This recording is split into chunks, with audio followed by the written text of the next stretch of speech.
परमाभीष्टदोहम् तीर्थास्पदं शिवविरिञ्चिनुतं शरण्यम् भृत्यार्तिहं प्रणतपां निर्भवद्भिपूतम् वन्दे महापुरुषते चरणारविन्दम्। राधा मेरी स्वामिनी मैं राधे जुगुदास जन्म जन्म मोहि दीजिए श्री वृंदावनवास। गुरुर्ब्रह्मा गुरुर्विष्णु गुरुर्देव महेश्वरा गुरुर्साक्षात् परब्रह्म तस्मै श्री गुरवे नमः। बोलिए भक्तवत्सल भगवान की, व्यास जी महाराज की, सुखदेव जी महाराज की। जय जय श्री राधे, जय जय श्री राधे, जय जय श्री राधे। आइए सज्जनों, कथा में प्रवेश करने से पूर्व 2 मिनट भगवान का नाम संकीर्तन, तदुपरांत सभी लोग कथा में प्रवेश करेंगे। बड़े सुंदर सुंदर तालियों के साथ भगवान का नाम सुमिरन। हर सांस में हो सुमिरन तेरा, हर सांस में हो सुमिरन तेरा। यों बीत जाए जीवन मेरा, हर श्वास में हो सुमिरन तेरा, हर श्वास पर हो सुमिरन तेरा।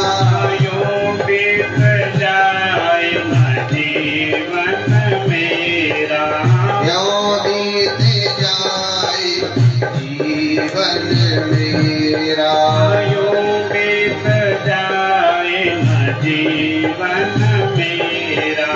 यों बीत जाए जीवन मेरा।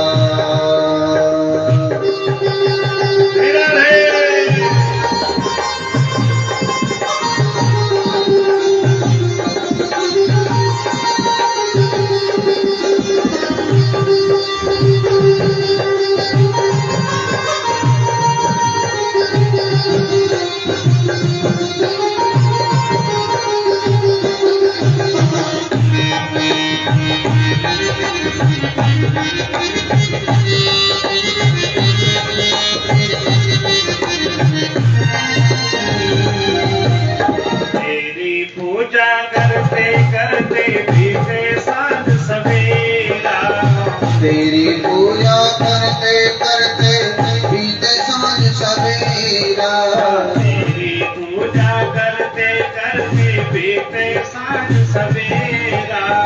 तेरी पूजा करते करते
में निहारो नैनों की खिड़की से तुझको पल पल में निहारो नैनों की खिड़की से तुझको पल पल में निहारो मन में बिठा लो तेरी आरती उतारो मन में बिठा लो तेरी आरती उतारो मन में बिठा लो तेरी आरती उतारो मन में बिठा लो तेरी आरती उतारो डाले रहूं तेरे चरणों में डेरा डाले रहूं तेरे चरणों में डेरा डाले रहूं तेरे चरणों में डेरा डाले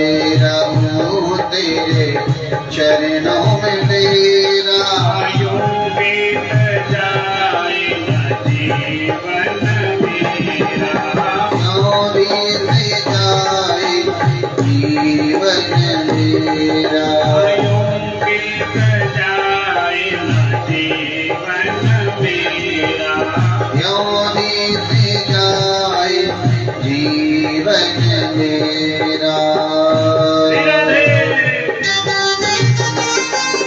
हर हर महादेव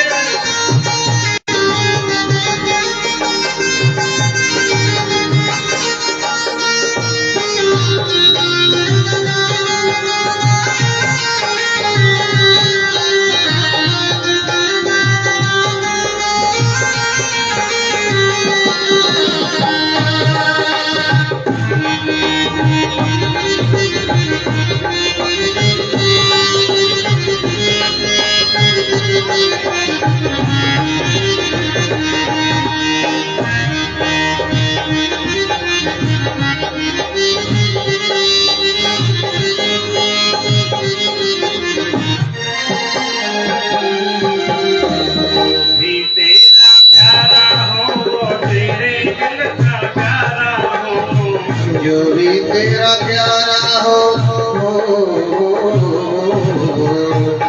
भी तेरा प्यारा हो वो तेरे दिल का प्यारा हो जो भी तेरा प्यारा हो वो मेरे दिल का प्यारा हो तेरे सर का ताज मेरी आँखों का तारा हो तेरे सर का ताज मेरी आँखों का तारा हो मेरे सर का ताज मेरी आँखों का प्यारा हो मेरे सर का ताज मेरी आँखों का तारा हो सबसे निहारो तेरा रूप ये सुनहरा सब में निहारो तेरा रूप सुनहरा यूं बीत जाए न जीवन मेरा आयो बीत जाए जीवन मेरा यूं बीत जाए न जीवन मेरा यूं बीत जाए जीवन मेरा यूं बीत जाए न जीवन मेरा यूं बीत जाए जीवन मेरा बोले भक्त सर भगवान की गंगा मैया की यमुना मैया की नमः पार्वती पतये हर हर हर महादेव परम मंगलमय परात्पर हरेश्वर अकारण करुणा वरुणालय भक्तवांछा कल्पतरु तड़िद्युत विलिंगित पीतांबर धारी श्री बांके बिहारी लाल की प्रत्यक्ष मानमयी प्रतिमूर्ति श्रीमद् भागवत महापुराण सभी कथा मंडप में विराजमान प्रत्यक्ष अप्रत्यक्ष रूप से 4 वेद 6 शास्त्र 17 पुराण ब्रह्मा विष्णु रुद्र इंद्र स्तंभों से सुशोभित सर्वभद्र मंडल एवं कुल के समस्त इष्ट देवता कुल देवता ग्राम देवता यज्ञ मंडप के समस्त आचार्यगण, कथा के मुख्य यजमान, समस्त विदुरी परिवार एवं संगीत के माध्यम से सुंदर से संगीतज्ञ, दूर दूर से पधारे हुए सभी भगवत वृंद, भगवत चरण अनुरागी, भागवत भक्त, माता अनुषा के चरित्र को चरित्रार्थ करने वाली मातृशक्ति, आदरणीय पिता वृद्धजन, भाई तुल्य छोटे बाल गोपाल समान बाल गोपाल एवं जो कथा में पधारे हुए हैं, जो रास्ते लगे हुए कथा में आने के लिए, उन सबको मेरा व्यासपीठ से हार्दिक वंदन, अभिनंदन और जय जय श्री राधे। एक बार जोर से कहेंगे राधे राधे, और जोर से राधे राधे। तो सज्जनों, अनंत सौभाग्य की बात है, सुंदर से सलारपुर गांव के 101 में सुंदर से सेक्टर विदुरी परिवार के द्वारा अपने पितरों की सदगति सदमोक्ष की कामना के लिए सुंदर से श्रीमद् भागवत सप्ताह कथा ज्ञान यज्ञ का आयोजन हो रहा है, जिसके आज हम तृतीय दिवस में प्रवेश करेंगे। सुंदर से सौभाग्य की बात है, कल हमने सुंदर से श्रवण किया था, सूत जी महाराज ने सौनकादि ऋषियों की 6 प्रश्नों के उत्तर दिए और सुंदर से नारद जी ने व्यास जी को चतुर्थ श्लोक की भागवत कथा सुनाई और जिसके व्यास जी ने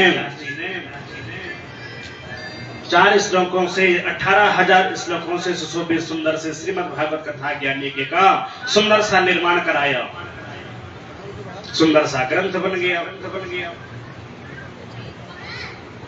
सुंदर से 12 स्कंद, 335 अध्याय, 18,000 श्लोकों से सुशोभित श्रीमद् भागवत ग्रंथ की रचना हो गई।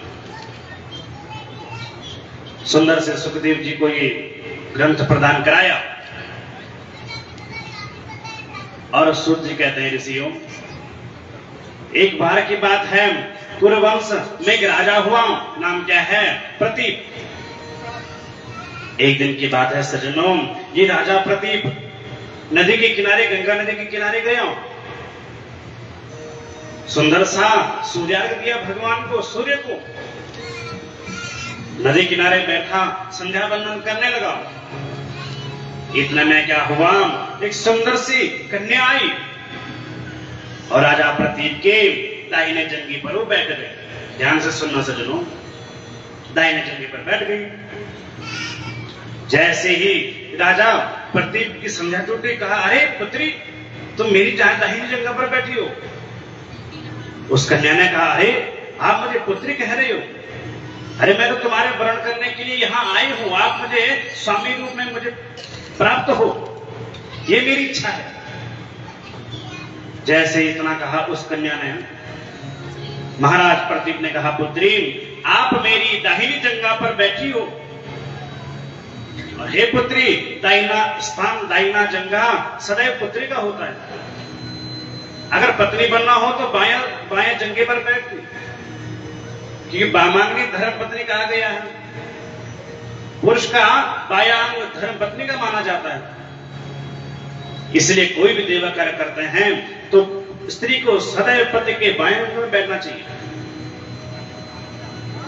और हे पुत्री, तुम मेरी जो है बहू बनने के लायक हो, ना कि पत्नी।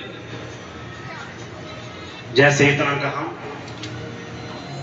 प्रतीप महाराज ने कहा, पुत्री, मैं तो तुम्हें पत्नी के रूप में वर्ण नहीं कर सकता, लेकिन हाँ, मेरा पुत्र होगा, मैं तुम्हें अपने पुत्र वधू जरूर बनाऊंगा। और महाराज प्रतीप वहां से आ गए। अंतिम समय हुआ सज्जनों, महाराज प्रतीप का अंतिम समय आया। मरते मरते अपने पुत्र शांतनु से कहा, बेटा, तुम्हें नदी किनारे कोई युवती स्त्री मिलेगी, तुम उसको वर्ण करना बेटा, मैं उसको वचन दे चुका हूं। ऐसा ही हुआ। महाराज प्रतीप जो है गोलोक सिधार गए। एक दिन की बात है, महाराज शांतनु वन में गया नदी किनारे गया, सुंदर सी एक कन्या को देखा और सुंदर से कन्या को देखकर कितनी सुंदर वो गंगा जैसे ही वर्ण करना चाहा सज्जनों, गंगा ने निवेदन किया, हे प्रभु मैं तुम्हें अपना स्वामी जरूर बनाऊंगी, लेकिन मेरा शर्त है। बोले क्या शर्त है देवी बताओ? बोले मैं कोई भी कार्य करूंगी आप मुझे कभी रोकोगे नहीं, कभी टोकोगे नहीं, मैं जो भी कार्य करूंगी मुझे करने देना, और जिस दिन आपने मुझे मेरे कार्य करने से रोका मैं उसी दिन तुम्हें छोड़ करके सदैव के लिए चले जाऊंगी। राजा शर्त मान गया। सुंदर से हस्तिनापुर में आए राजा संतनु माता गंगा के साथ और धीरे धीरे समय व्यतीत हुआ सज्जनों, सुंदर से पुत्र की प्राप्ति हुई और गंगा ने सुंदर से पुत्र को उठाया, नदी में प्रवाहित कर दिया।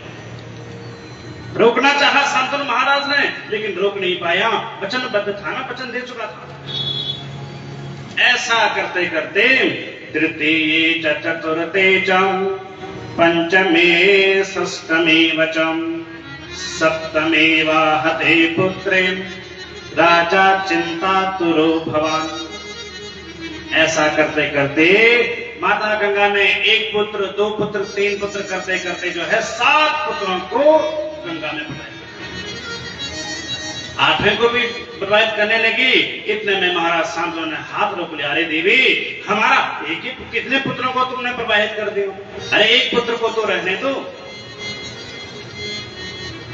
माता गंगा ने कहा, स्वामी याद करो अपनी शर्त को, मैंने तुम्हें शर्त मंजूर करी थी, तुम वचनबद्ध थे, और आज आपने मेरे कार्य करने से मुझे रोक दिया। और हे स्वामी मैं अब तुम्हारे साथ ज्यादा रह नहीं सकती, अब मैं जा रही हूं, लेकिन मेरा पुत्र, मेरा नाम क्या है? गंगा, और पुत्र का नाम क्या होगा? गांगी। इसलिए अब तुम इसका जो है भरण पोषण करना, लेकिन मुझे एक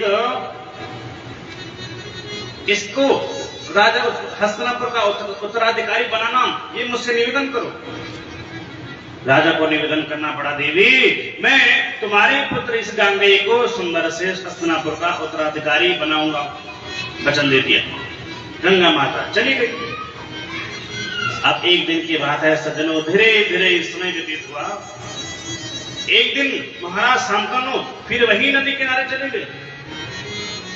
इतने में उन्होंने फिर एक सुंदर सी कन्या को देखा।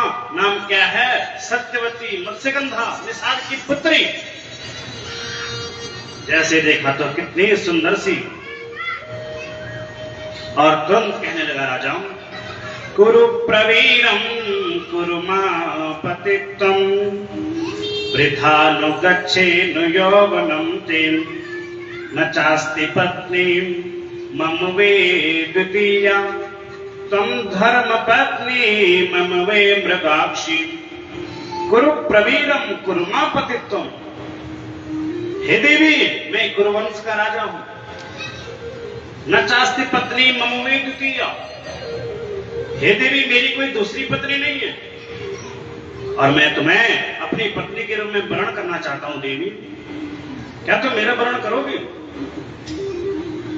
उस कन्या ने कहा, प्रभु मैं आपका वर्ण जरूर करती हूं, लेकिन दासस्य प्रतितमे राजन कन्या पितु शासन संस्थिता च।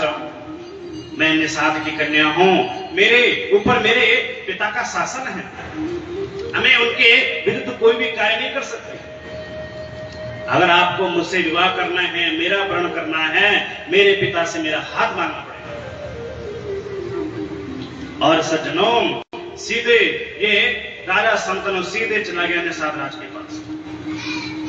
जैसे निषाद राज ने देखा, अरे हस्तिनापुर का राजा शांतनु हमारे यहां आया है, तुरंत हाथ जोड़ करके वंदन करने लगा। चिदासुस्मि तव भूपालम कृतोर्थम तवानघे आज्ञा देहि महाराजम यदार्थम मिह चामघम। हे प्रभु दासोस्मि तव भूपालम, हे महाराज मैं आपका दास हूं, आपने मेरे यहां का आने का कष्ट क्यों किया? आपका यहां आने का कारण आप मुझे बता देते, मैं आपके राज दरबार में आ जाता, आपसे कुछ कोई काम था तो मैं आ जाता। आप मेरे यहां चल करके आए, क्या बात है? जैसे इतना सुना सज्जनों,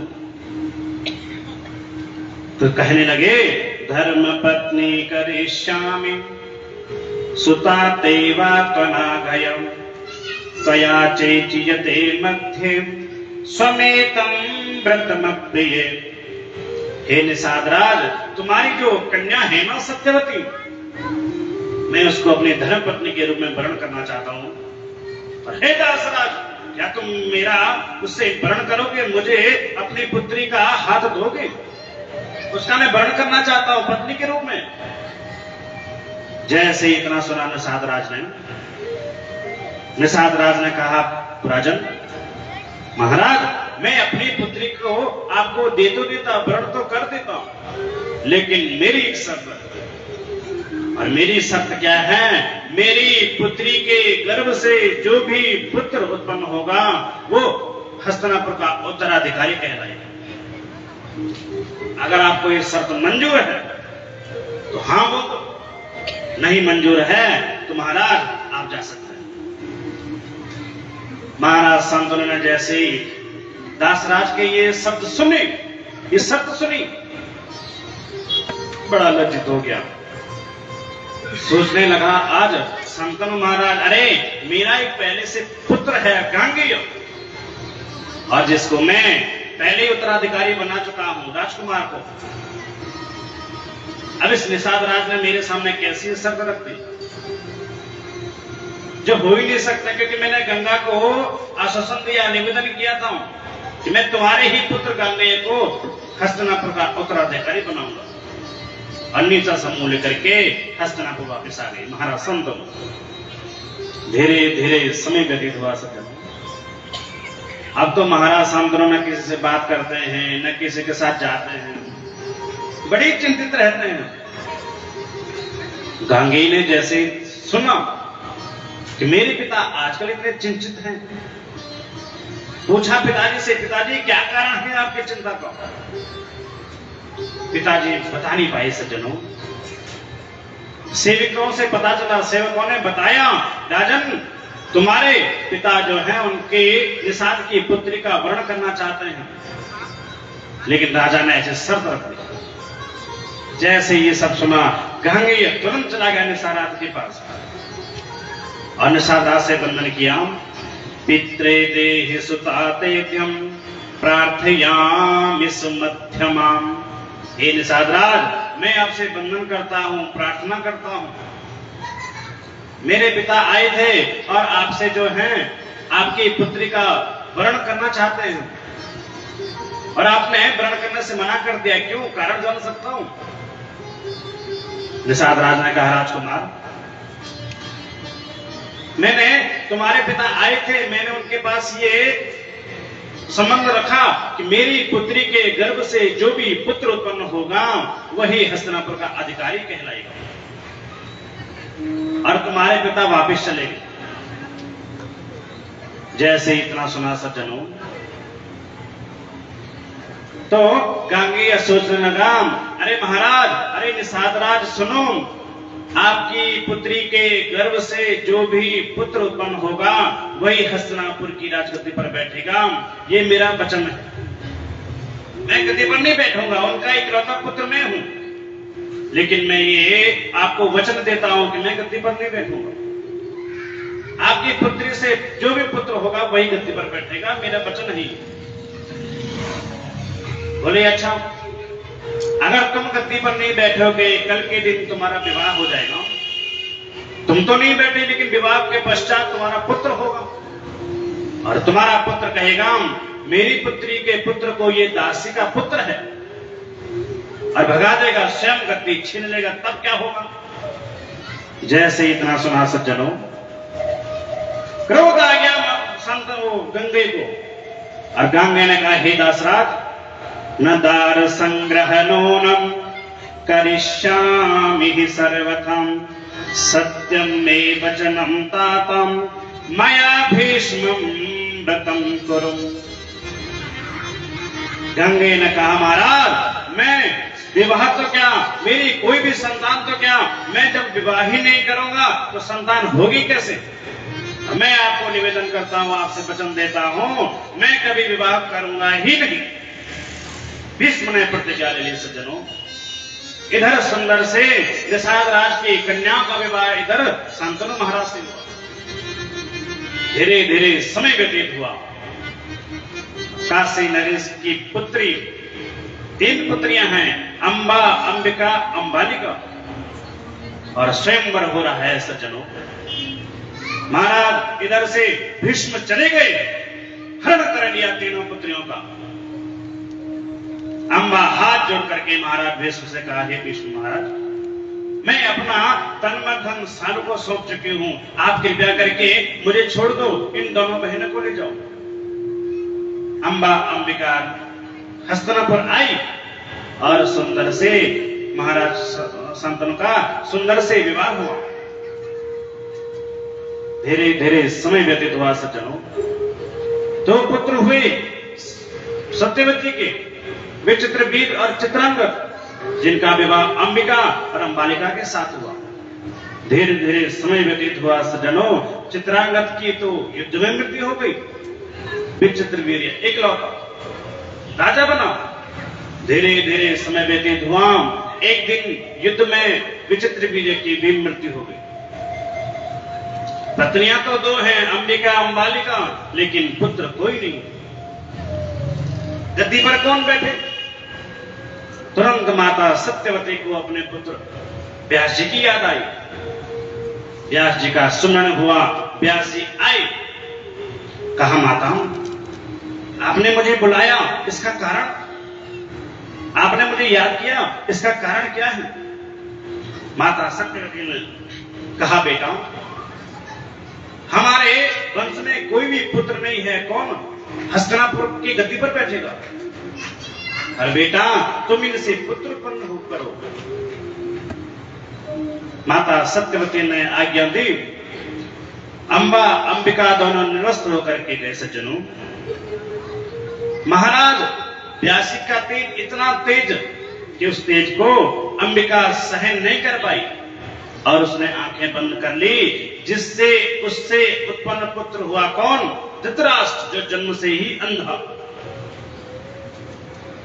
इधर अंबालिका गई और वो तेज से बिल्कुल पीली पड़ गई, जिससे पुत्र कौन हुआ? महाराज पांडु, जन्म से ही पीलिया का मरीज। उन्हीं के राजमहल में एक दासी थी, उसकी भी कोई संतान नहीं थी। इधर सत्यवती ने कहा, बेटा जाओ, तुम भी व्यास जी से पुत्र उत्पत्ति का मांगो। और इधर सज्जनों दासी गई और दासी से सुंदर सा पुत्र कौन हुआ? विदुर। धीरे धीरे समय व्यतीत हुआ। धृतराष्ट्र का विवाह गंधर्व नरेश की पुत्री गांधारी के साथ हुआ। गांधारी का विवाह हुआ। देखा मेरे पति जन्म से अंधे, ये बर्दाश्त नहीं कर पाई, उसने भी आंखों में पट्टी बांध ली। जब मेरे पति अंधे हो गए तो मैं आंख देख करके क्या करूंगी, मैं भी पट्टी लगा देती। उसने भी आंखों में पट्टी लगा दी गांधारी ने। धृतराष्ट्र महाराज ने वरदान दिया, देवी मैं तुम्हें वरदान देता हूं, तुम कभी भी अपनी आंखों से पट्टी हटाओगी, तुम्हारी आंखों से ज्वाला निकलेगी, सामने वाला जो है वज्र का बन जाएगा। और हमने कल कथा सुनी कि गांधारी का सबसे बड़ा पुत्र कौन था? दुर्योधन। और माता गांधारी ने पट्टी हटाई, सामने दुर्योधन जो है वज्र का बन गया। अंग पटल वस्त्र जो है केले के पत्ते से ढके थे, इसलिए घुटने तक नहीं बन पाया, लेकिन और जो है पूरा शरीर वज्र का बन गया दुर्योधन का। महाराज पांडु की 2 पत्नियां हैं, कुंती भोज की पुत्री कुंती और मगध नरेश की पुत्री माद्री। और सज्जनों धीरे धीरे समय व्यतीत हुआ।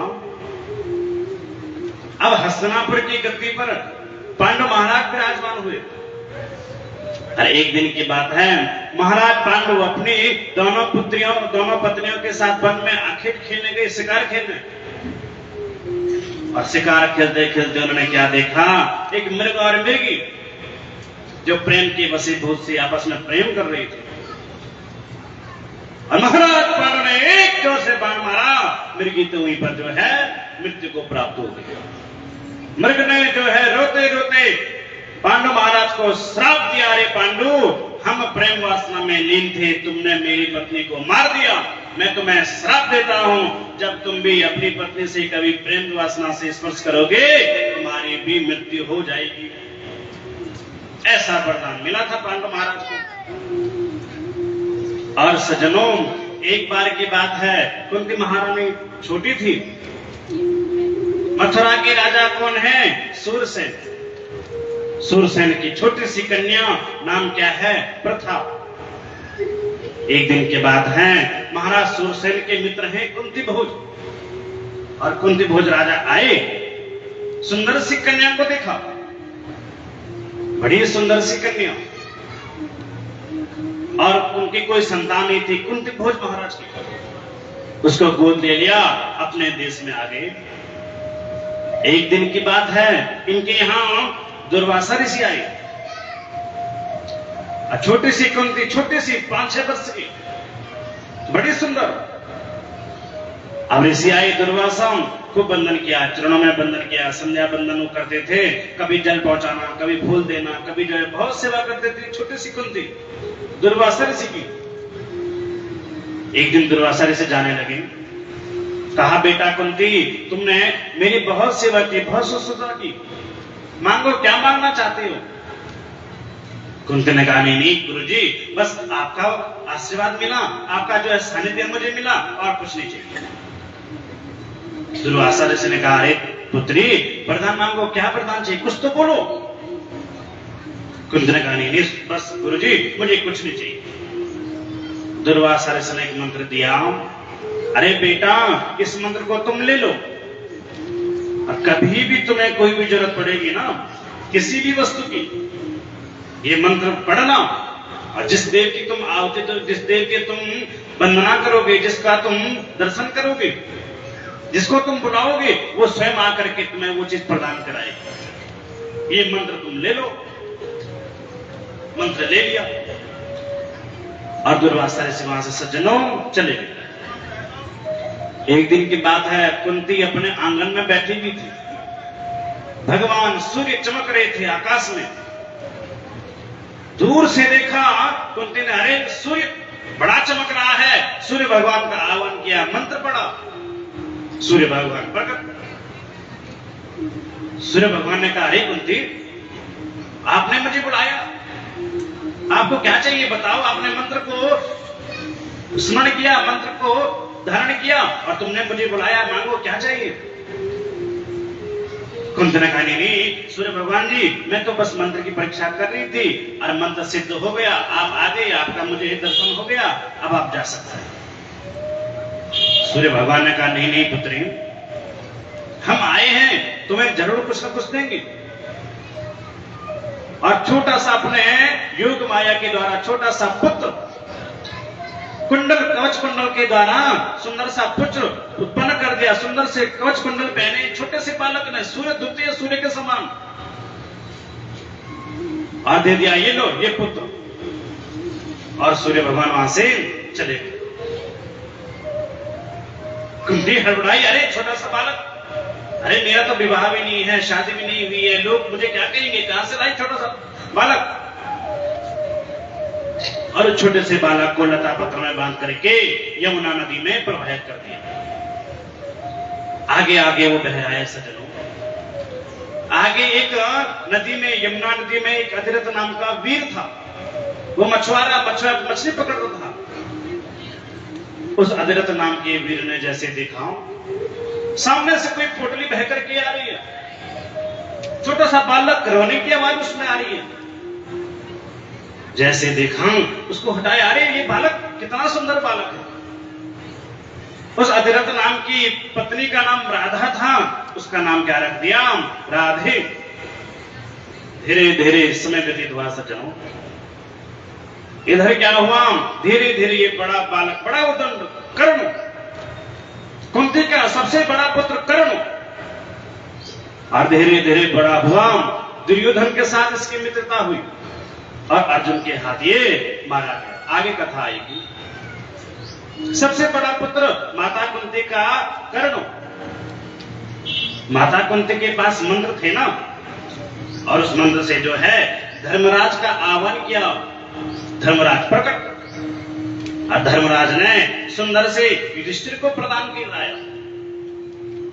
फिर माता कुंती ने इंद्रदेव का आह्वान किया। इंद्रदेव ने अर्जुन को प्राप्त कराया। इधर जो है माद्री की भी कोई संतान नहीं थी। कुंती मैया ने कहा, अरे बहन तुम्हारी कोई संतान नहीं है, ये लो मंत्र, और तुम भी किसी न किसी देव की स्तुति करो, देवता आएंगे तुम्हें पुत्र प्राप्ति का वरदान देंगे, पुत्र उत्पन्न कराएंगे। और माद्री ने भी मंत्र पढ़ा और उससे सुंदर से पवन देव का आह्वान किया, भीम को प्राप्त कराया। अश्विनी कुमारों का आह्वान किया, नकुल सहदेव को प्राप्त किया। 5 पांडव हो गए सज्जनों। और गांधारी के 100 कौरव, जिसमें सबसे बड़ा पुत्र कौन है? दुर्योधन। धीरे धीरे समय व्यतीत हुआ सज्जनों। इन 5 पांडवों की पत्नी है द्रौपदी। समय का अभाव है इसलिए सूक्ष्म रूप से सुना रहा हूं।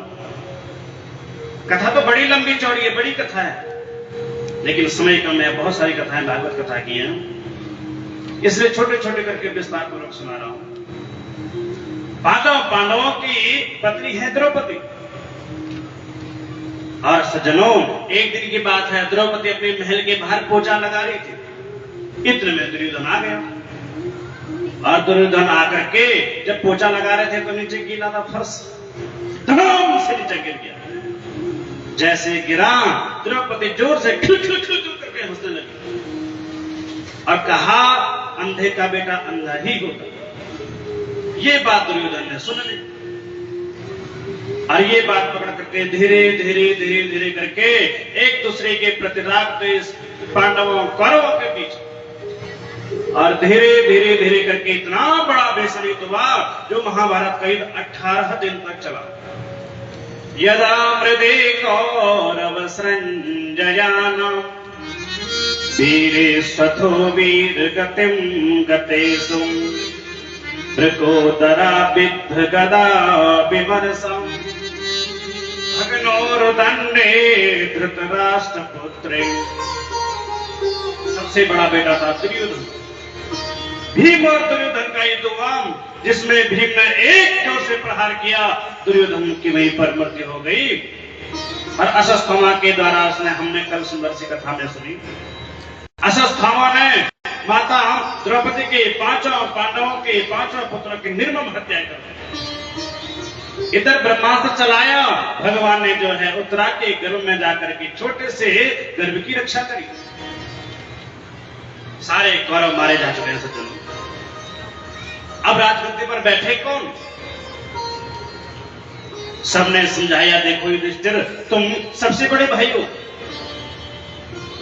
और पिता के बाद कर्तव्य सबसे बड़े भाई का होता है। अरे काम करो, तुम गद्दी पर विराजमान हो जाओ। बहुत समझाया युधिष्ठिर को, लेकिन युधिष्ठिर नहीं माना। तो भगवान श्री कृष्ण आज 5 पांडवों को लेकर के, द्रौपदी को लेकर के, माता कुंती को लेकर के सीधे चले गए भीष्म के पास। पितामह भीष्म जो हैं 52 दिनों से बाणों के संयम में लेटे हुए हैं। अर्जुन ने एक बाण ऐसा मारा, एक बाण से हजारों बाण निकल करके और धराशायी कर दिया पितामह भीष्म को। पड़े हुए हजारों बाण लगे हुए, एक एक बूंद रक्त निकल रहा है एक एक बाण से। 52 दिनों से बाण के सैया में सज्जनों पितामह भीष्म सारे जो है पांडव चले गए। भगवान कृष्ण भी जा रहे हैं, पितामह भीष्म के पास पहुंचे ही होंगे। और जैसे पितामह भीष्म ने आते हुए देखा, सोच रहे हैं, नाम तुम्हारा तारणहारम, कब तेरा दर्शन होगा। नाम तेरा तारणहारा, कब तेरा दर्शन होगा। नाम तेरा तारणहारा, कब तेरा दर्शन होगा। तेरा तारणहार, कब तेरा दर्शन होगा। जिसकी रचना इतनी सुंदर वो कितना सुंदर होगा। जिसकी रचना इतनी सुंदर वो कितना सुंदर होगा। जिसकी रचना इतनी सुंदर वो कितना सुंदर होगा।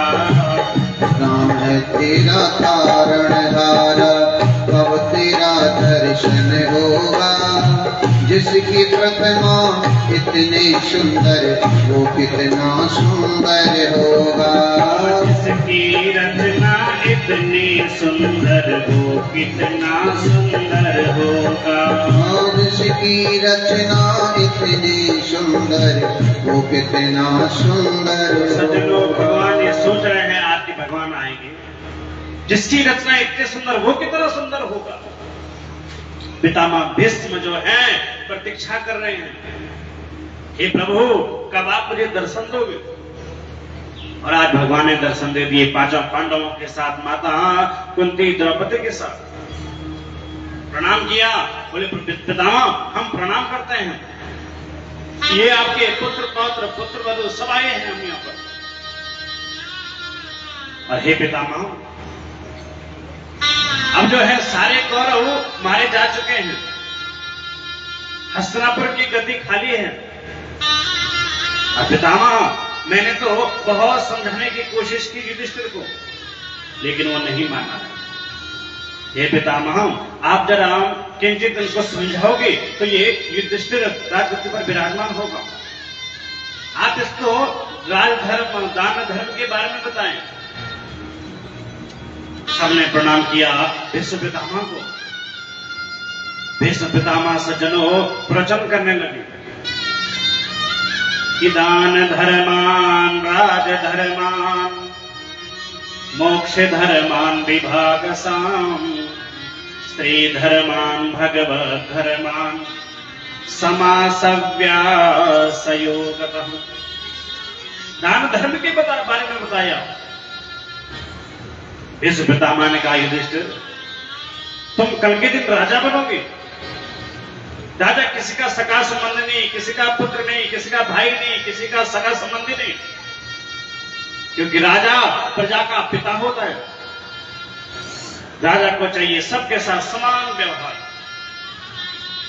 राजा के कोई अपना सगा संबंधी नहीं होता है।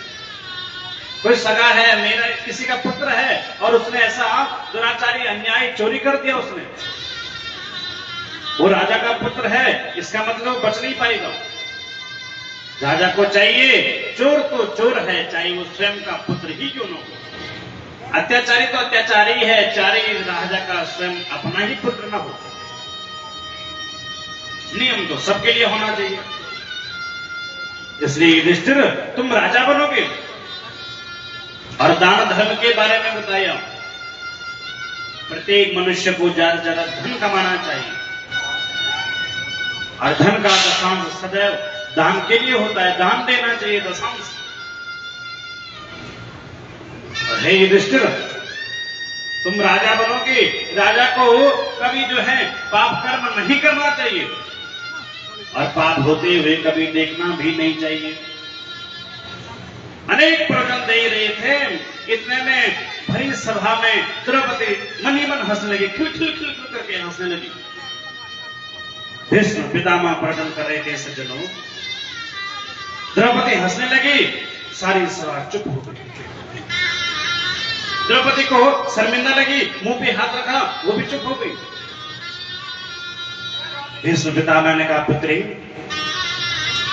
मैं प्रवचन कर रहा था, तुम हंसी, क्या मैं जान सकता हूं तुम क्यों हंसी।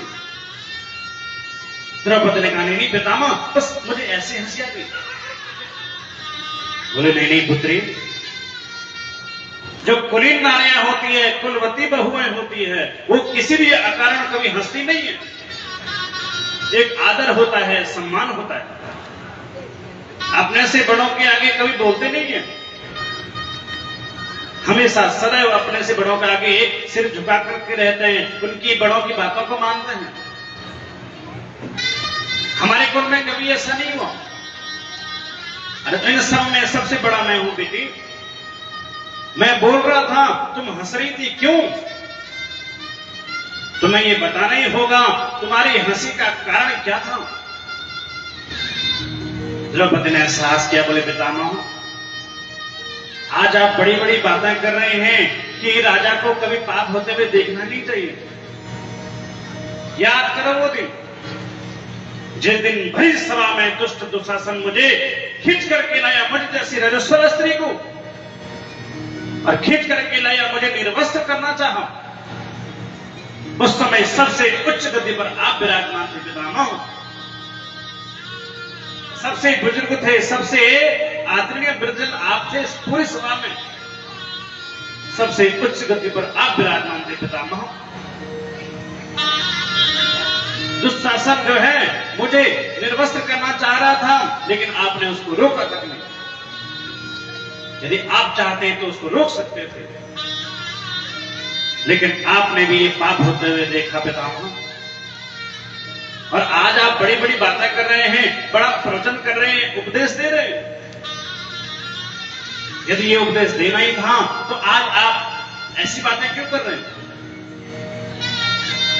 जैसे इतना सुना भीष्म पितामह ने सज्जनों, आंखों से अश्रु बिंदु प्रवाहित हो रही है। आंखों में आंसू हैं भीष्म पितामह के। बोले पुत्री, तुम ठीक कह रही हो, मैं वही अभागा भीष्म हूं। तुम सब में आदरणीय वृद्धजन मैं ही हूं, सबसे बड़ा। मैं उस समय सबसे उच्च गति में विराजमान था पुत्री, तुम ठीक कह रही हो। लेकिन आहार शुद्धि सत्व शुद्धि, सत्व शुद्धि ध्रुवा स्मृति, आहार शुद्ध नहीं था ना। हे पुत्री, मैं उस समय दुष्ट दुर्योधन का अन्न खा रहा था, जिससे मेरी बुद्धि भी विकृत हो गई थी पुत्री। जैसे खाओगे अन्न वैसा होगा मन। इसलिए हे पुत्री, मैं पापी दुर्योधन का अन्न खा रहा था ना, उसके जैसे मेरी बुद्धि भी ऐसी हो गई। और देख रही हो मेरे शरीर पर करोड़ों बाण छिदे हुए, एक एक बाण से एक एक बूंद रक्त निकल रही है। 52 दिन हो गई मुझे तो पुत्री इच्छा मृत्यु का वरदान था। अभी आपने कथा सुनी, भीष्म पितामह ने जब जो है निषाद राज की कन्या को लेकर के अपने हस्तिनापुर में आए, पिता महाराज शांतनु से सुंदर सा विवाह हुआ। निषाद राज की कन्या सत्यवती का प्रसन्न होकर के आज जो है महाराज शांतनु ने भीष्म पितामह को वरदान दिया, बेटा मैं तुम्हें वरदान देता हूं, तुम्हारी जब भी होगी इच्छा मृत्यु होगी, तुम्हारी मृत्यु तुम्हारी इच्छा के अनुसार होगी, तुम्हें काल भी तुम्हारा कुछ नहीं बिगाड़ पाएगा।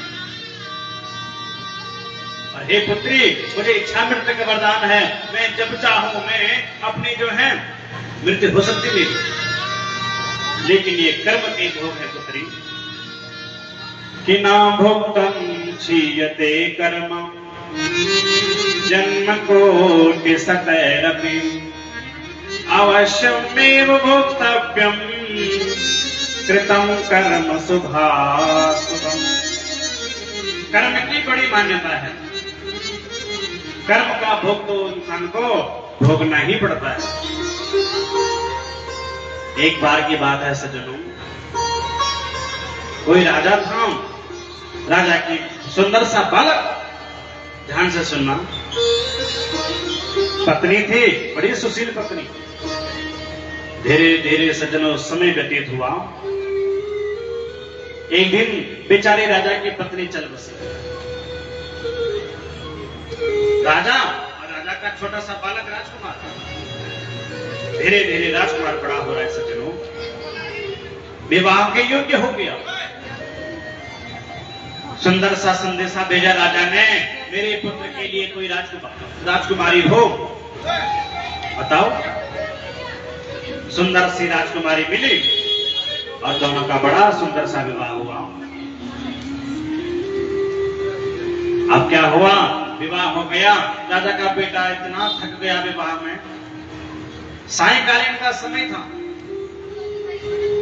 राजा अपने कक्ष में सो रहा है, नई बहू और बालक अपने कक्ष में सो रहे हैं। बेचारा बालक तो दिन भर से थकार करके उसको तो नींद आ गई, लेकिन जो नई नवेली बहू है ना दुल्हन, उसको नींद नहीं आ रही। वो कभी इधर देख रही, कभी उधर देख रही, इस दीवार को देख रही, उस दीवार को देख रही, नींद नहीं आ रही उसको। अब सज्जनों क्या हुआ, रात के ठीक 2 बजे ही हो गए। उसने क्या देखा, दीवार पर एक सुंदर सी तलवार टकी हुई है म्यान के अंदर। और जैसे उसने देखा ये सुंदर सी म्यान है और इसमें तलवार, उसने जैसे इसको निकाला, देखा रे कितनी सुंदर तलवार है, और जैसे म्यान को खड़ा किया, तलवार नीचे गिर गई और नीचे उसका पति सो रहा था, गले में लग गया। पति जो है राम नाम सत्य हो गया पहली रात को। वो बड़ी हड़बड़ाई, अरे ये क्या हो गया, मेरे जो है पति की मृत्यु हो गई, तलवार से पति का गला ही कट गया, अब मैं क्या करूं, कैसे रहूं। धीरे धीरे समय व्यतीत हुआ, सोचने लगी क्या करूं। उसको ध्यान आया, हमारे राजमहल के बाहर जो है एक मंदिर है, और मंदिर में सुंदर से पुजारी रहते हैं, रोज पूजा करने के लिए आते हैं। वहीं बाहर में एक तुलसी का पौधा है, और पंडित जी वहां तुलसी तोड़ने के लिए आते हैं। मैं ऐसा करती हूं, इसके सब को ले जाकर के घसीट करके और तुलसी के गमले के वहां पे रख दूंगी। 5 बजे पंडित जी आएंगे और सुंदर सा जो है पूजन करेंगे, पाठ करेंगे, तुलसी लेने के लिए बाहर गमले में जाएंगे। इतने में क्या है, मैं चोट से चिल्लाऊंगी, अरे इस पंडित जी ने मेरे पति को मार दिया, इस पंडित जी ने मेरे पति को मार दिया। सारा इल्जाम पंडित जी के सिर लग जाएगा। और ऐसा ही हुआ, उसने पति के शव को जोर जोर से खींचा और बाहर गमले में रख दिया। सुबह हुई प्रातः काल, पंडित जी आए, द्वार खोला, भगवान का सुंदर सा स्नान किया, सुंदर सा भगवान को भोग लगाया। आप भोग लगाने के लिए तुलसी के पत्ते को लेने के लिए बाहर आंगन में चले गए। जैसे ही तुलसी के पत्ते को तोड़ रहे थे, इतने में वो सामने चिल्लाए, अरे ये मेरे पति को मार दिया, अरे पंडित जी ने मेरे पति को मार दिया, मेरे पति की हत्या कर दी। और बड़ी जोर जोर से रो रही है, गिड़गिड़ा रही है। इतनी जोर से वो रो रही है, उसकी सुर को सुन करके सारे जो है पूरे सैनिक, राज दरबार के सारे लोग, द्वारपाल, सारे सैनिक आ गए। राजा महाराजा सब आ गए। अरे नई नवेली बहन क्यों रो रही है, क्या बात हो गई, कल तो शादी हुई, आज रो रही है। सब मंत्री संतरी जितने भी जो है राज कर्मचारी थे, सब सामने विराजमान। हड़कंप मच गया पूरे राज दरबार में। देखा तो सामने राजा का पुत्र मरा हुआ है, तलवार वहां पे रखी हुई है, रक्त बह रहा है गले से, और नई नवेली दुल्हन रो रही है। पूछा, हे देवी क्या बात हो गई, किसने इसको मारा? उस नई नवेली दुल्हन ने कहा, महाराज इस पंडित ने मेरे पति को मार दिया। पंडित जी रो रहे, गिड़गिड़ा रहे, अरे मैंने क्यों मारा, मैं क्यों मारता, मैं तो भगवान का भजन करने के लिए आया, कीर्तन करने रोज मैं आता हूँ, मंदिर खोलता हूँ, मंदिर में पूजा करता हूँ, 20 साल से तुम्हारे मंदिर में पूजा कर रहा हूँ, आज तक मैंने कभी कुछ किया? लेकिन आज ये मुझ पे गलत इल्जाम लगा रही है ये बहू। मैंने तो उसको देखा भी नहीं, कल इसका विवाह हुआ, आज ये मुझ पे इतना बड़ा लालछन क्यों? बहुत सफाई दी पंडित जी ने, लेकिन किसी ने एक नहीं सुनी। महाराज ने कहा, हे पुत्री, इसने मेरे पुत्र तुम्हारे पति को मार दिया, अब तुम बताओ इनके साथ क्या किया जाए? उस नई नवेली दुल्हन ने कहा, महाराज मैं ये चाहती हूं, इस पंडित जी ने जिस हाथ से मेरे पति को मारा तलवार से, इसका वही हाथ काट दिया जाए। और राजा ने सैनिकों को आदेश दिया। सैनिकों ने तलवार ली, राजा को पंडित जी के उस हाथ को काट दी। बहुत रोए पंडित जी, गिड़गिड़ाए, अरे मेरा कोई दोष नहीं, मैं निर्दोष हूं, मेरा कोई दोष नहीं है इसमें, मेरा क्यों फालतू में हाथ कटवा दिया आपने।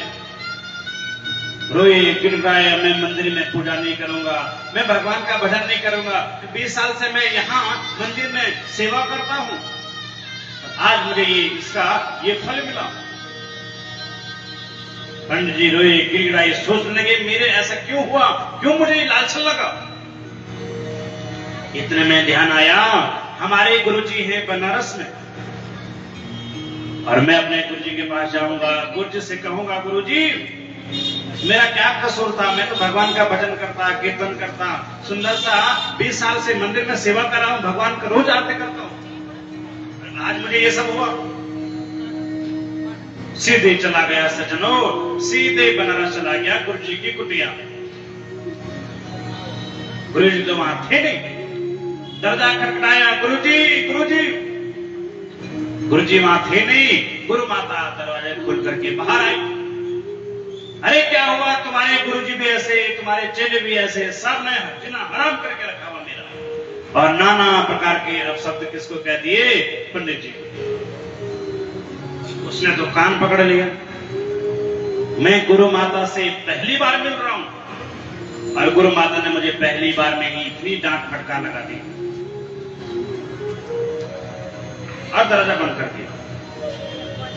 अब वो सोचने लगा कि मैं गुरु जी से तो मिला ही नहीं, अब मैं घर तब भी जाऊंगा जब मैं गुरु जी से मिल लूंगा। वही बाहर में एक बट वृक्ष था, बट वृक्ष की छाया में वो बैठ गया, इंतजार करने लगा गुरुजी जब आएंगे तब मैं गुरुजी से मिलकर जाऊंगा, ये पूछ के जाऊंगा गुरुजी मेरा ये हाल क्यों हुआ, ऐसा मुझे क्यों सजा मिली।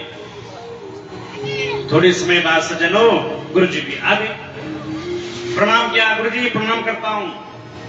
गुरुजी ने कहा रे बालक, तुम्हारे हाथ ये क्या हो गया, तुम ठीक तो हो, कैसे हुआ इसको।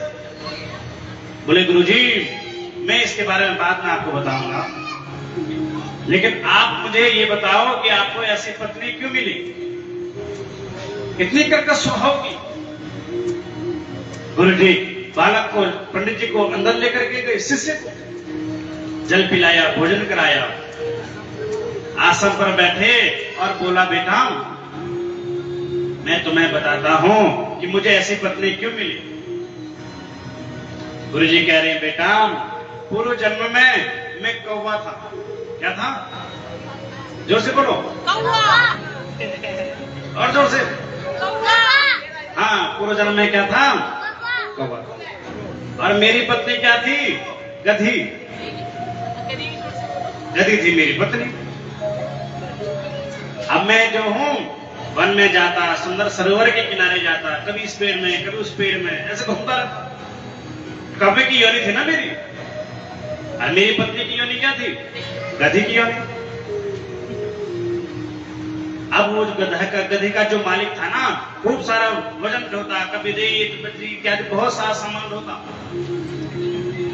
अब ढो करके उसको खूब मारता, इतना ज्यादा वजन कि उसकी पीठ में कुबड़ लग गई। कुबड़, कुबड़ जानते हो, जी जी जी, तो कुबड़ लग गया। अब दिन में क्या होता है, सुबह शाम को जो है गधी सामान ढो करके रहती है, दिन में चरने के लिए जाती तो गधी का जो मालिक है ना वो उसको सारा वो खोल देता है जिसमें रखने का होता है। अब वो चरती रहती, गधी की पीठ में कुबड़ लग गया था, उसको खरोचता था मैं घूमता रहता था ना, तो मैं उसकी पीठ पर बैठ गया। किसकी पीठ पर, गधी के पीठ पर। अब मैं जो है उसको कुरेदता रहता था, मुझे बड़ा आनंद आता था। अब वो कहती अरे मुझे छोड़, मुझे छोड़, मुझे छोड़, लेकिन मुझे बड़ा आनंद आता था उसको कुरेदने में, उसको बड़ी तकलीफ होती थी। अब कुरेदते कुरेदते कुरेदते कुरेदते घाव इतने नीचे चला गया, रीढ़ की हड्डी। एक दिन की बात है, मेरी चोंच उसकी रीढ़ की हड्डी पर फंस गई, वो रो रही है, गिड़गिड़ा रही रही है, अरे मुझे छोड़, मैं छोड़ना चाह रहा हूं, लेकिन रीढ़ की हड्डी पर मेरी चोंच फंस गई, निकल नहीं पा रही है। वो भी छुड़ाना चाह रही है, मैं भी छोड़ना चाह रहा हूं, लेकिन चोंच फंस गई, निकल ही नहीं रही। रोती रोती चिल्लाती कराती कराती दौड़ दौड़ करके वो सामने नदी बह रही थी, उसमें कूद गई, वो भी मर गई और मैं भी मर गया। जब चोट फंस गई तो वो भी गई, दोनों गई। अब वही गधी इस जन्म में मेरी पत्नी बन करके आई और वही कौवा मैं बना। उस समय मैं कौवा बन करके अपनी पत्नी को कुरेता था, गधी को। आज मेरी पत्नी मुझे इतना कुरेती है, इतना परेशान करती है, बहुत समझाता हूं लेकिन समझती नहीं है। और बेटा मैं अब इसी की इच्छा कर रहा हूं, अब ये मेरा कर्मों का भोग है, इसलिए मैं इसको भोग रहा हूं। अब सुनो, तुम्हारी क्या गलती है, तुम्हारी ये दशा क्यों हुई, मैं तुम्हें बताता हूं बेटा। तुम पूर्व जन्म में एक संत थे, महात्मा, सत्यवादी थे ना, मौन व्रती थे, तुम बोलते नहीं थे, कुछ सत्य बोलते थे और बड़े सुंदर से संत। एक दिन की बात है, तुम अपनी कुटिया के बाहर बैठे हुए थे, सुंदर सा सरोवर, सरोवर के किनारे सुंदर सी कुटिया, आप अपनी कुटिया के सामने बैठे थे बेटा। इतने में क्या हुआ, एक गाय दौड़ती दौड़ती आई और आपके आगे से निकल करके वो उधर चली गई। वो गाय दौड़ती दौड़ती आ रही थी, उसके पीछे कुछ कसाई लोग, और वो कसाई उस गाय को मारने के लिए आ रहे थे, हाथ में फरसा लेकर के, और वो सीधे गाय आगे आकर के इधर से निकल गई। पीछे कसाई लोग आए, कसाई ने पूछा, हाँ जी आपने यहां से किसी गाय को जाते हुए देखा? उसने बोला मौन व्रती था, सत्यवादी भी था। बोला हाँ हाँ, ऐसे मुंह इशारा किया। बोले कहां गई गाय? तो हाथ से उसने इशारा किया, क्या गाय कहां गई? इधर गई। वो कसाई लोग चले गए, गाय को पकड़ा और उसको मार दिया। गाय ने रोते रोते जो है श्राप दिया, अरे मूर्ख, तूने मुझे मरवा दिया, मैं तुझे श्राप देती हूं, तूने जिस हाथ से इशारा किया तेरा वही हाथ काट दिया जाएगा। तो वही गाय पत्नी बनकर के आई और वही जो है तुम थे, उस समय तुमने हाथ से इशारा किया और गाय को मरवा दिया, और उसी गाय ने तुम्हें श्राप दिया था। और वही गाय तुम्हारी पत्नी बनकर के आई, उसने भी इशारा किया इसका ये हाथ काट दो। तो यही कर्मों की गति। हमारे पास जो है, हम लोग हैं बड़े कोई संपन्न परिवार से है, मानव का जीवन है, जरा ध्यान करो, किसी के पास तो सब कुछ है, पुत्र पौत्र बंधु बांधव घर परिवार घोड़ा गाड़ी सब सकुशल, लेकिन कई ऐसे भी हैं कि दो वक्त की रोटी नहीं उनके पास। किसी के पास पुत्री नहीं है, किसी के पास घर ही नहीं है, किसी के पास जमीन ही नहीं है, कोई तन दुखी कोई मन दुखी, कोई तन से दुखी है, किसी का पैर दर्द है, किसी को डायबिटीज है, कोई सब कुछ घर में है लेकिन खा नहीं पा रहा है। भंडार भरे हुए घर में दुनिया भर का द्रव्य सब कुछ आ रहा है लेकिन केवल 2 रुपये खा पा रहे। नमक मिर्च कम, शुगर है ना, चीनी भी नहीं चाहिए, सब कुछ घर में परिपूर्ण है, लेकिन तब भी कुछ खाने पीने में डॉक्टर ने मना कर रखा है, डायबिटीज है ना, शुगर है, ये खाऊंगा बीमारी और बढ़ जाएगी। कोई मन से दुखी, कोई सोच रहा है क्या करूं, कैसे बच्चों को पालूं, शादी हो गई क्या होगा आगे के लिए, ना मेरे पास घर है ना कुछ है, ना नौकरी है रोजगार है, कुछ भी तो नहीं है। कोई मन से दुखी है। आजकल आदमी अपने दुख से दुखी नहीं है जितने दूसरों की सुखी से दुखी है। दूसरों का बेटा पास हो गया, इतनी बड़ी नौकरी लग गया, उसको खुशी नहीं है, दुखी है।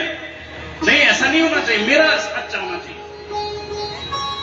कोई मन से दुखी, कोई धन बिन रहत उदास, कोई धन बिन रहत उदास, और थोड़े थोड़े सब दुखी, सारे किसी न किसी प्रकार से दुखी हैं। बाहर से दिखने में सब सही लग रहे हैं, इतना बड़ा घर है, इतने बड़े बंगले हैं, घोड़े हैं, गाड़ी है, सब कुछ है, पुत्र पौत्र सब कमाने वाले हैं, सरकारी नौकरी है, उसके तो बड़े आनंद होंगे, बड़े ठाट होंगे, राजपार होगा। लेकिन जरा उसको जाके पूछो, तुम्हें किस बात की चिंता है, किस बात की कमी है तुम्हारी? लेकिन उसके यहां भी कोई ना कोई कमी, सब कुछ है घर में, लेकिन पत्नी कहना नहीं मान रही, बच्चे कहना नहीं मान रहे, किसी न किसी कारणों से वो दुखी है। घर में सब कुछ है, संपत्ति है, घर वैभव दुनिया भर का है, सब कुछ कारोबार है, लेकिन उसके पुत्री नहीं है। पुत्र है तो इतने बिगड़े पुत्र हैं कि घर कोई नरक बना दिया उसने। पिता की जमीन जायदाद दुनिया भर का था, उसने जो है खाक में मिला दिया। तो सब किसी न किसी प्रकार से दुखी है। हमें हमारा जन्म अच्छे कुल में हुआ, कर्म की बात, बुरे कुल में हुआ, कर्म की बात। इतना सब कुछ होने के बाद अंत में किसी ने धोखा दिया, कर्म की बात।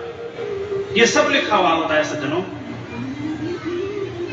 प्रारब्ध पहले बना पीछे बना सरे, से चिंता क्यों करें पहले भजो रघुवीर। हमेशा भगवान का नाम स्मरण करना चाहिए।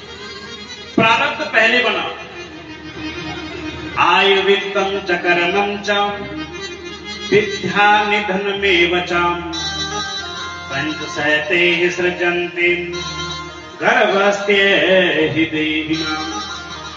माता के गर्भ में ये 5 चीजें, आयु ये कितने वर्ष जीवित रहेगा, वित्त माने जो कितना कमाएगा, कितना धन कमाएगा, क्या करेगा, कैसे करेगा, आयु वित्तम च कर्मं च, विद्या कितना पड़ेगा, और निधन ये कब जो है इसकी मृत्यु हो। ये सब जो है माता के गर्भ में भगवान पहले लिख देते हैं। ललाट पटरे लिखताम विदाता षष्ठी दिन। भगवान ने जो छठे के दिन लिख दिया सज्जनों, उसको कोई तोड़ नहीं सकता, कोई काट नहीं सकता। सज्जनों, कोई लाख करे चतुराई, कर्म काम लेख मिटे ना दिखाई। कर्म का लेख मिटे नाई, कर्म का लेख मिटे ना दिखाई। कर्म का लेख मिटे नाई। कागज पतरी सब कोई बाँचे, कर्म न बाँचे कोई। कागज पतरी सब कोई बाँचे, कर्म न बाँचे कोई। अपना सोचा कभी नहीं होता, अपना सोचा कभी नहीं होता। अपना सोचा कभी नहीं होता।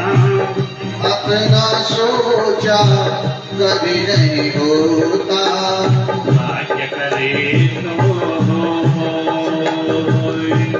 भाग्य करे सो कागज पत्री सब कोई बाँचे। पंडित जी के पास जन्म पत्र दिखाए, गुरु जी तेरा जन्म पत्र देख लो, क्या बात है, हमारा कारोबार नहीं चल रहा है, हमारा घर कब बनेगा, बेटे की नौकरी कब लगेगी, स्वास्थ्य ठीक हो कब होगा, जरा देखो तो। कागज पत्री दिखा दी पंडित जी को, गुरु जी को। गुरु जी भी अंतर्यामी थोड़ी है, गुरु जी ने भी देखा, बेटा अभी शनि की दशा लगी हुई है, चिंता मत करो, बस थोड़े देर और, अभी शनि की 7.5 लगी हुई है ना, जैसे ही शनि की 7.5 उतरेगी फिर नौकरी लग जाएगी। अभी राहु की दशा लगी है बेटा, ये पूजा करवा ले, ठीक हो जाएगा। लेकिन कर्म पे क्या लिखा है, विधाता ने कर्म पे क्या लिखा है, कौन जान सकता है। इसलिए कर्मों की गति अपना सोचा कभी नहीं होता। हम सोचते हैं भाई ऐसा करेंगे, फिर वैसा करेंगे, फिर ये होगा, फिर वो होगा। प्लानिंग बना दी इतनी सारी कि हम ऐसा करेंगे, वैसा करेंगे। तो सज्जनों, सब जो भगवान चाहते हैं होना वही है।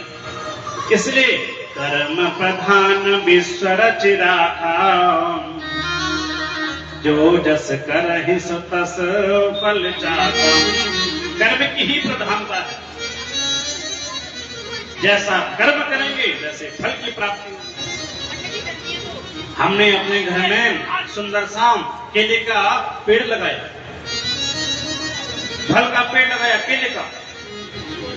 अब केले का पेड़ लगाया, अब हम सोचें कि केले का तो पेड़ लगा दिया, अब इसमें जो है अंगूर उग जाएंगे।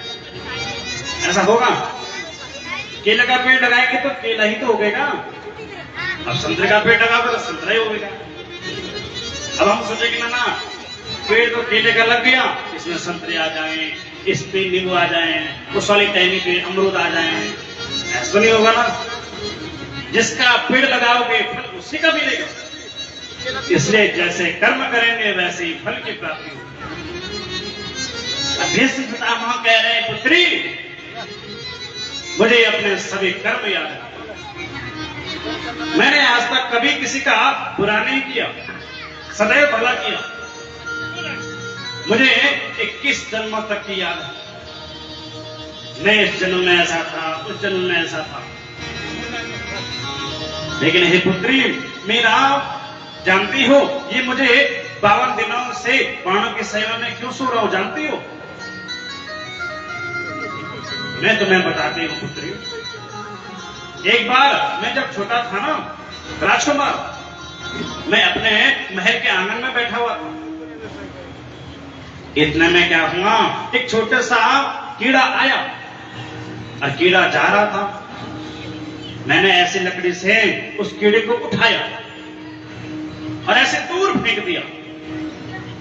जहां फेंका वहां अनेकों कांटेदार वृक्ष थे, बहुत सारे वृक्ष कांटेदार, और वो कीड़ा उन कांटों में गिरा और उसके शरीर को सारा छेदी और उस कीड़े की मृत्यु हो गई। मृत्यु होते होते उसने श्राप दिया, अरे बालक, मैं तुझे श्राप देता हूं, मेरी मृत्यु ऐसी हो रही है, तुम्हारी मृत्यु भी कांटों के छेदने के कारण होगी। और वो आज सिद्ध हो गई। भीष्म पितामह ने अनेकों उपदेश दिए कि दान धर्मान राज धर्मान मोक्ष धर्मान विभागसाम त्रिधर्मान भगवत धर्मान समासव्या संयोगतम। अनेक प्रकार के उपदेश दिए और अब कहा, अरे सुनो, अब मेरी और प्रभु के बीच की बात है। भगवान से कहा भीष्म पितामह ने, मेरी एक मति रूपी बेटी है और मेरी मति हमेशा आपके चरणों में, आपके हृदय में मेरी मति का वास है। इति मति रूप कल्पिता वितृष्णा भगवती सा तत्पुंगवे विभुनि समुपगते क्वचित् विहरतुं प्रकृति मुपेयति यत् प्रवाहम्। अपनी मत रूपी बेटी को आपके चरणों में मैं समर्पित करता हूं और ऐसे बंधन करते करते करते करते अपने प्राणों को त्याग दिया। और सज्जनों, इधर युधिष्ठिर को राजगद्दी पर विराजमान कराया। अब भगवान ने कहा, बुआ, कुंती से कहा, बुआ, अब मेरा समय आ गया है, मुझे अब द्वारिका लौटना है। अब मुझे आप आज्ञा दें, आपका ये कार्य पूर्ण हुआ, कौरवों पर आपने विजय प्राप्त की। आज आपका बेटा जो है सुंदर सा युधिष्ठिर आज राजगद्दी का अधिकारी कहलाया, आज आप राजमाता कहलाई। अब आप जो है राजकाज संभालो और मुझे यहां से विदा कराओ। जैसे ये सब सुना सज्जनों, इधर माता कुंती रोने लगी, कहने लगी, कृष्ण तुम जाने का नाम ले रहे हो ना, मुझे तुम्हें विदा करने में बहुत ग्लानि हो रही है, बड़ा दुख हो रहा है। बोले क्यों बुआ? विपदः सन्तु न सस्वात् तत्र तत्र जगद्गुरु भवतो दर्शनम यस्यात् अपुनर्भव दर्शनम। कुंती ने कहा, हे पुत्र कन्हैया, जब तुमने जो है मुझ पर विपत्ति आई, विपदः सन्तु न सस्वात् तत्र तत्र जगद्गुरु, तब तुमने मुझे जो है दर्शन दिए। मेरे पुत्रों पर इतनी बार विपत्ति पड़ी और आपने जो है सहायता करी। आप नहीं रहते, हमारे पुत्रों की सभा में, उसमें जो है सेना में नहीं रहते, तो हमारे पुत्र कभी विजय श्री को प्राप्त नहीं होते। आप शांतदूत बन करके आए, अर्जुन के रथ को आप सारथी बने, विजय श्री को प्राप्त कराया अर्जुन को, गीता का उपदेश दिया आपने। मेरी पुत्र वधु उत्तरा के गर्भ में आप गए, छोटे से मैंने गर्भ की आपने रक्षा करी, अनेक प्रकार के उपदेश दिए। आज कुंती मैया ने सज्जनों और दुखी मन से इधर कृष्ण को विदा कराया, जाने लगे द्वारिका के लिए। और अर्जुन को भी जो है तैयार कराया। युधिष्ठिर महाराज ने बोले, अर्जुन तुम भी जरा जाओ, रास्ते में भीलों की नगरी है, कवच कुंडल पहने हैं स्वर्ण के, करधनी है, अगर भीलों ने लूट लिया तो क्या होगा, तुम भी जो है द्वारिका जाओ। और सज्जनों अर्जुन भी भगवान के साथ द्वारिका चले गए। सउच्च कासे धवलो दरो दरो व्युरुक्रमस्यं धर सोणिमं यथाप्यमानं करकंज संपुटे यथाब्ज संडे कलहंस उत्सनम। सुंदर से जो है द्वारिका वासियों ने बड़ा सुंदर सा स्वागत किया। कृष्ण का अर्जुन का बड़ा सुंदर सा स्वागत हुआ।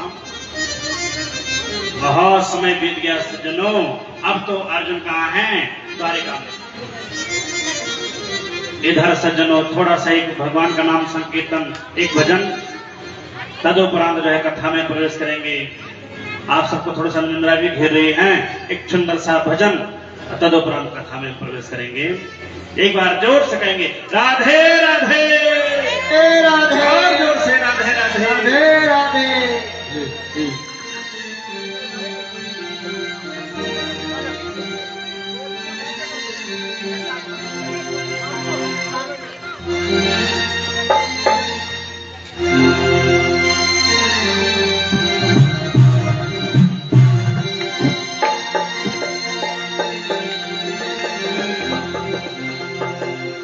मन चल रे वृंदावन धाम, राधे राधे गाएंगे। मन चल रे वृंदावन धाम, राधे राधे गाएंगे। मन चल रे वृंदावन धाम, राधे राधे गाएंगे। राधे राधे गाएंगे, राधे राधे गाएंगे। राधे गाएंगे, राधे राधे गाएंगे, श्यामा श्यामा गाएंगे। राधे राधे गाएंगे, श्यामा श्यामा गाएंगे। मन चल रे वृंदावन धाम, राधे राधे गाएंगे।